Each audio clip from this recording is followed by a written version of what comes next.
Nothing beats celebrating your success except celebrating with those who ran right alongside you. Seminar is the culmination of all your hard work over the past year and a hard fought for win. You know, seminar can be a swirl of pink and glitter and on the go. Make the most of this seminar experience by setting your intention and observing in a manner that honors the wisdom of our founder, by intentionally listening to understand, speaking to elevate, encourage, and affirm. I quote Mary Kay Ash, you have to show up to go up. Time is valuable, and it's important to make every day, every hour, every minute count. I'm confident there's a word for you at this seminar, just a nugget of wisdom, an idea, an affirming thought to move you closer in the direction of your next big dream realized. How will you show up? I had put in my notice, leaving the teaching position where I'd been for 5 years. I walked into the English planning area to overhear educator friends of mine gossiping. She thinks she's going to earn a living selling lipstick.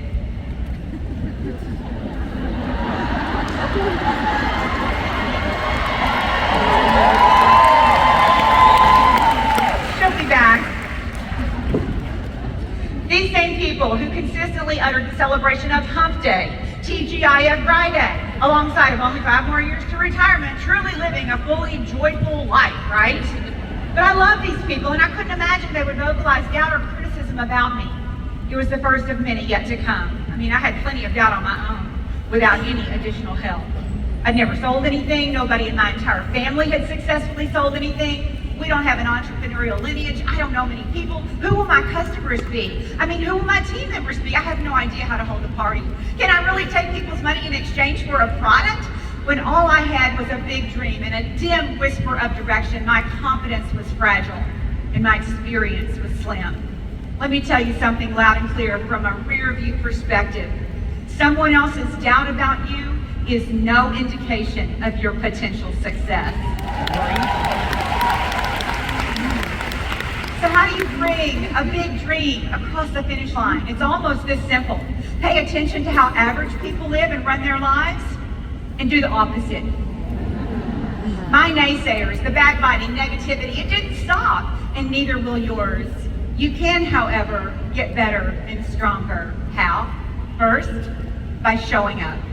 Just show up in your life.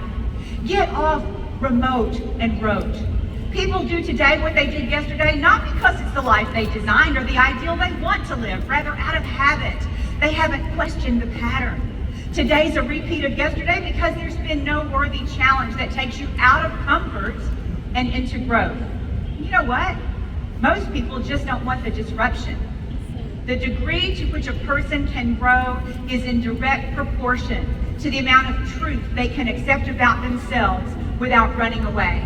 And that, my friend, is an indication of your future accomplishments. Dr. Maxwell reminds us that successful people make important decisions early in life, and then they manage those decisions the rest of life. What decisions have you made? What boundaries have you established for your life? What's the minimum you'll accept from yourself in a given day? And then how are you managing those decisions?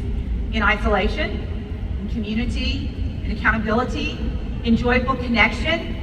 In today's world, both the fast pace and unlimited options require an upgrade in who we are. What if our accomplishment is tied to leveling up? The top New Year's resolutions are to lose weight, get more organized, spend less money, and learn something new. The one broken the fastest? Learn something new. We live very formulaic lives. How are you? I'm fine. How are you? Good, thanks. How can you hold on to the practice and commitment of learning something new? If I only ever do what I currently know how to do, then the outcomes of my life have already been written. What would keep me from trying something new? From learning how to meet new potential customers, to holding an effective party, making a sale, from sharing the Mary Kay marketing plan, communicating all the possibilities. As an independent sales director or national sales director, expanding the number of people you lead and the number of accomplishments of those we lead to match or exceed our desired vision. One of the most prevalent forms of cancel culture, it isn't even talked about. It's us canceling ourselves before we even try. Tempted to tell ourselves lies, make excuses. It's too much. I don't have what it takes. I'm not enough. Big dreams don't happen to people like me. I'm convinced if we positively impact a few factors within our control, we can show up with abundant, rewarding results. Imagine what you would do if you had no fear of rejection and failure. How would you show up? When you change your relationship with rejection and failure, you can change your entire life. Dr. Erwin McManus says, fear establishes the boundaries of your freedom. What you're afraid of, that becomes your limitation. If you're afraid of heights, you stay low. If you're afraid of people, you stay alone. If you're afraid of failure, you stay safe. When you realize fear establishes the boundaries of your freedom, the moment you press through those fears, now you have unlimited freedom. When you change your relationship with procrastination and excuse making, cousins to fear, you change your entire life. Instead of saying, I don't have time, try saying out loud, it's not a priority. I don't exercise because health isn't a priority. I don't learn something new because bettering myself isn't a priority. Try it. I don't want to book 10 because advancing my business, it just isn't a priority. Say it out loud. See how it sits with you. Show up courageous. Imagine what you could do if you weren't distracted. Yeah, I'm going to say it. What entertains you, it trains you. What you listen to, music, news, sermons, professors, podcasts, pastor, mentor, leader, politician, what you watch, YouTube, Facebook, TV, Netflix, Snapchat, Instagram, movie, what you read, the Bible, books, articles, posts, magazines, blogs, how you occupy your time doing nothing, sleeping, eating, overeating, exercising, studying, reading, gaming, serving, working, cleaning, speaking, blogging, scrolling. It trains your mindset, it formulates your ideas, and it gives you ready words, either to lift and encourage or spew at another person. What entertains you trains you, period. You can't input one type of information and export another. It's either truth and wisdom, positive and hopeful, love and godly direction, or it isn't. There is no middle. We're not victims of our biology or our DNA. Your thoughts are a choice. Whatever I invest in thinking, there goes my belief. Whatever I invest my focus, there go my results. Don't like where this is going? Change what you listen to, what you watch, what you consume, what you read, what you do with your time, and you watch what follows. Distraction is one of your greatest enemies, and it's waiting for you in the palm of your hand. It's estimated that young people today will spend 20 years of their lives eyes fixed on a screen. You and I, 7 to 20 years scrolling based on age. As Mel Robbins says, you only live once, so make sure you spend 15 hours a day on the internet seeking validation from total strangers. Show up focused. Imagine what life would be with masterful emotional management. Who took your children to see Inside Out 2? Anybody? Well, we see joy and sadness, anger and fear. They're going to have to share their home and headquarters with a whole new crew, including wild-eyed and wild orange-haired anxiety. This new team of nuanced emotions quickly takes charge, leads something of a mutiny against joy and the other emotions, forcing them into the darkest vaults of young Riley's mind. So while the central crew works on getting back to headquarters, the new emotions of Inside Out 2, they run the show. However, puberty Riley is not alone. We must also navigate an array of emotions. It's said by professionals that anxiety is what we experience when we live beneath our potential or below our highest integrity. The movie depicts what we already know. It's all in your head, which stems from your heart. Emotional management will cause you to take courageous action or cowardly isolation. You'll advance beyond what is imaginable or aligned with average based on who or what's in your head. You'll carry forward the acceleration of this opportunity in small-minded conversation. All the limitations and issues stand in the wings while others lead in legacy vision. It's in your head. Although emotions can be insightful indicators like a warning light in your car, for example, jealousy is a powerful signal. It's one of the fastest ways to tell you what you're drawn to and what you want. Nobody makes progress, however, honoring their feelings and emotions. Dr. Daniel Amen, Brain Spec Scans, has done millions of them, says, don't believe every thought you have. They'll lie to you. and they'll send you on a runaway path of destruction. They'll say you deserve more leisure, rationalize you don't feel like making connections for bookings, that there's a better time, a later time for advancing some element of your business. Show up grown up. Imagine what life could be with a higher level of self-discipline. Winston Churchill said, I no longer listen to what people say, I just watch what they do, because behavior never lies. When there's alignment in how you live, the consistency in what you do, determination in how you finish, people will see authentic you. Discipline is a strong form of self-love, which will pour out to others. Discipline is ignoring something you want right now for something better later on. It reveals the commitment you have to your dreams, especially on days you don't want to do the thing. Discipline is explaining to your brain every day that you need to sacrifice immediate pleasure to receive greater rewards in the future. Nobody's motivated all the time. Self-discipline has to kick in. When you don't feel like getting on that meeting Zoom or attending that gathering, you have to act your way into a feeling, force your way to get there long enough until the feeling returns elevated. You don't think your way into success. You take unfamiliar action that costs you courage and discipline. Act like the person you want to become. And when you do that, your brain relates to you differently. And when you consistently act like the person you want to become, you become that person. Discipline, grit, and consistency, they'll eat talent for lunch. I'd rather have less talent and more character. I'd rather have less talent and more courage. I'd rather have less talent and be more consistent. Hard work beats talent when talent doesn't work. A pattern results from the story you tell yourself, replicating itself over and over again. That's how you get patterns. We're not born with them, we create them. We have patterns of responding. We have default go-tos in all situations, and bad patterns have to be broken with a good plan that includes an end goal, a hard deadline, expressed repeatedly without double-mindedness. It takes unwavering faith and extraordinary effort over a long enough window of time without taking a break because of life circumstances, a failed or disappointing relationship, a bad choice or two. It's never too late to become what God intended for you. Show up disciplined.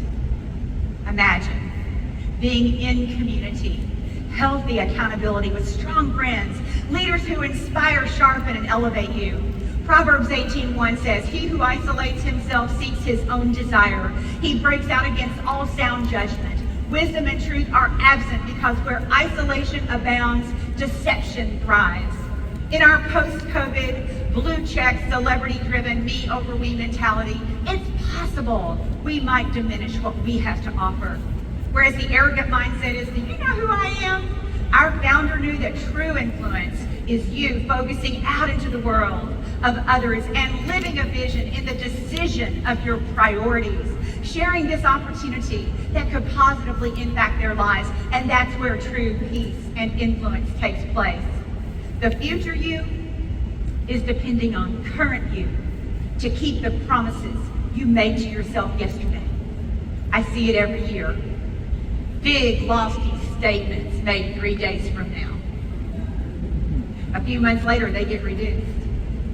A few months later, they're not spoken about. Don't let that be you. What's the solution?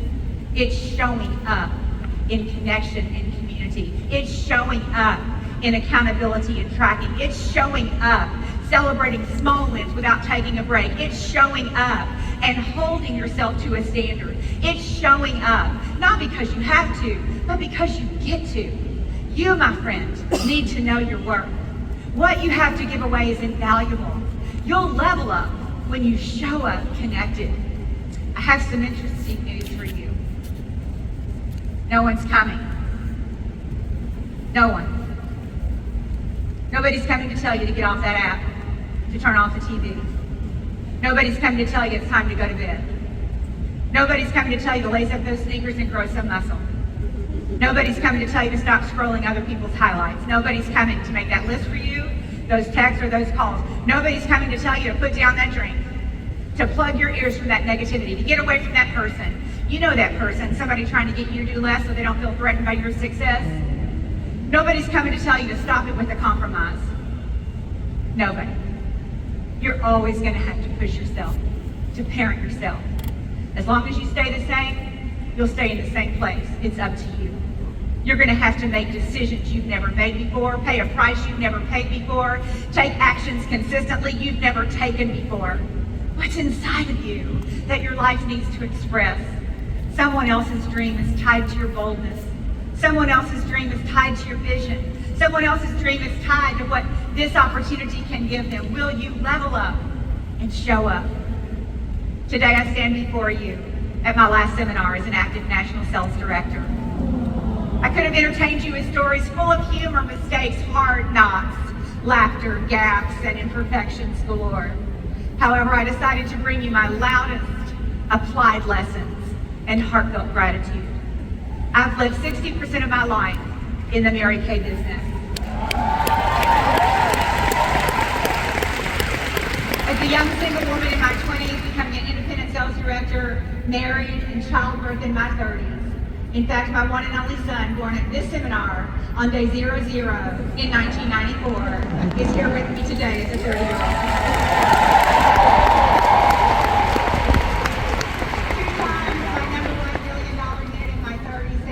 Crowned here on the stage, years of hard-earned world travel around the globe, a national sales director at age 40, inner circle at 44, a widow at 47, and many of you know the journey between then and today, laden with both deep heartache and magnificent joy. Through 5 decades of life and the seasons that have accompanied each, the Mary Kay legacy available to this small town girl, extraordinary, indescribable. Ryan, thank you for your loyalty, your leadership, and your devotion to your grandmother's dream and life work. The corporate team throughout my 38 years has included 5 Mary Kay presidents. Nathan and Team US, my friends, thank you for your love, trust, belief, leadership, and partnership. You carry a heavy torch with passion and legacy determination. Sister NSD's epic family. Shaw area, Julia, Leah, your families, Thomas. I love her deeply, and I'm so grateful for what has been. Diamond Seminar, respect the fast passage of time. Leave no gaps in goal setting and advancement. No posting, no justification, no maintaining.